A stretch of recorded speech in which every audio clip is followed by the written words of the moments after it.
Marilène Bensadoun, bonjour. Bonjour. Vous sortez sur un débat sur l'audace est-elle une valeur féminine. Alors on a bien compris que pas uniquement, mais par contre, parfois, dans le monde de l'entreprise entre autres, et vous avez connu le concours du barreau, les études, c'est un milieu qui est quand même très très masculin. Est-ce qu'il y a quand même une petite audace féminine à avoir pour tenir la route? Alors écoutez, très sincèrement, moi j'ai eu la chance de faire des rencontres extraordinaires et c'est plutôt les hommes qui m'ont portée.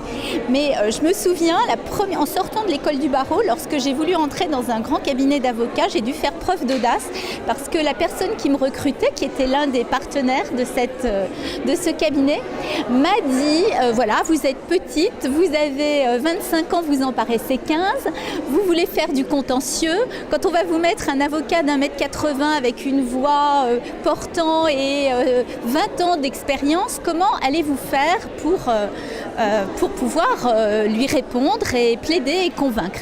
Et j'ai été à ce moment-là, je pense, c'est la première fois que j'ai fait preuve d'audace dans le monde professionnel parce que j'avais envie d'entrer dans ce cabinet et je lui ai dit, mais vous savez monsieur, moi je travaille mes dossiers et je n'ai pas peur et je veux défendre les intérêts des gens qui me font confiance. Voilà, c'était ma première preuve d'audace et ça m'a porté bonheur parce que par la suite, voilà, j'ai eu beaucoup de chance. J'ai rencontré Gilles Auguste et Olivier Debouzy qui m'ont fait confiance et voilà, ils m'ont associée au bout d'un certain nombre d'années. Et vraiment, j'ai pas eu à m'en plaindre. J'ai pas du tout d'exemple affreux à vous raconter sur la difficulté d'une femme à devenir avocat. Je suis désolée. Ah non, mais ne le soyez surtout pas. Vous disiez que Gilles Auguste, justement, vous en aviez parlé avec lui et voilà, la proportion de femmes qu'il y avait dans ce cabinet-là spécifiquement et que lui vous disait qu'il ne voyait absolument pas la différence entre les hommes et les femmes et il s'était même jamais posé la question. Intellectuellement, alors il a d'autres théories sur la force physique, mais ça on ne va pas l'aborder.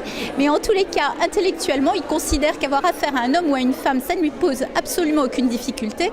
Peu importe qu'elle porte un enfant dans son ventre au moment où elle négocie un accord, ça n'a jamais altéré les facultés intellectuelles d'une femme d'être enceinte. Et donc ça peut fatiguer un peu, mais ça n'altère pas ses facultés intellectuelles. Et voilà comment les choses se font. Merci beaucoup. Au revoir.